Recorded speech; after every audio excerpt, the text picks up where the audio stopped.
In downtown Santa Fe stands the Cathedral Basilica of St. Francis of Assisi.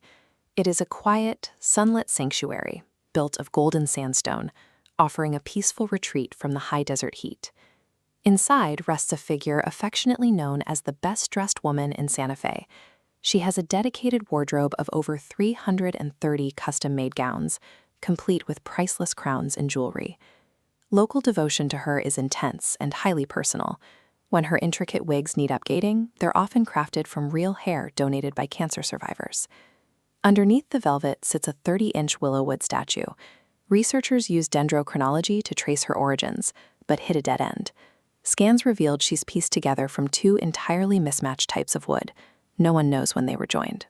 To rest peacefully in this chapel today, this tiny, mysterious artifact had to survive a 400-year gauntlet of cross-country travel through blazing infernos and modern ransom demands. Her recorded timeline begins in 1625. A Franciscan priest transported her all the way from Mexico City to the Spanish territory of Nuevo Mexico, intending to offer a comforting religious presence to the early colonists. That presence was severely tested 55 years later. The indigenous Pueblo peoples, reacting to decades of harsh Spanish colonial rule, launched a massive, coordinated revolt across the region. During the uprising, Santa Fe's parish church was set ablaze. For a small wooden carving, a collapsing, burning building is usually the end. As the roof fell in, a group of devoted followers charged into the flames, risking their own lives specifically to pull the statue from the burning wreckage. Fleeing the territory, those survivors carried her south on foot, beginning a 12-year exile in what is now El Paso. Surviving the flames transformed her into a symbol of physical endurance, a fiercely guarded artifact for a community living in exile. In 1692, the newly appointed Spanish governor, Don Diego de Vargas, launched an expedition to reclaim Santa Fe. He made sure to bring the statue with him. De Vargas believed that carrying her at the front of his column would ensure a swift, bloodless return to power. Because of this military association, she was given the title she is most known by today, La Conquistadora. He made a solemn promise. If his campaign succeeded, the community would hold a massive Thanksgiving celebration in her honor every single year. He was successful, and Santa Fe kept that promise.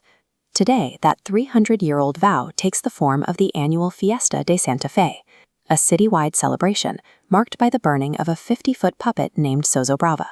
The religious centerpiece of that festival remains completely unchanged from the colonial era. Residents carry the statue on their shoulders in a massive procession from the cathedral directly to Rosario Chapel. Honoring this single promise century after century has fused her story with the city itself, turning a wooden carving into a central pillar of Santa Fe's civic identity. You might assume that after the colonial era settled down, the physical dangers to the statue vanished. They didn't. In the spring of 1973, thieves broke into the Cathedral Basilica in the middle of the night and stole her right out of the chapel. The thieves held the centuries-old statue for ransom, forcing the community into a tense, high-stakes standoff to secure her safe return. Following weeks of intensive searching and delicate negotiations, investigators finally tracked her down and secured her recovery. Weathering a modern-day kidnapping added a thrilling chapter to her timeline, cementing her reputation among locals as an almost unkillable icon. As times change, so does her role in the community. In 1992, the Archbishop of Santa Fe acknowledged the complex and often painful historical tensions between the Spanish colonizers and the native populations. As part of a reconciliation effort, the church bestowed upon her an additional modernized title, Our Lady of Peace.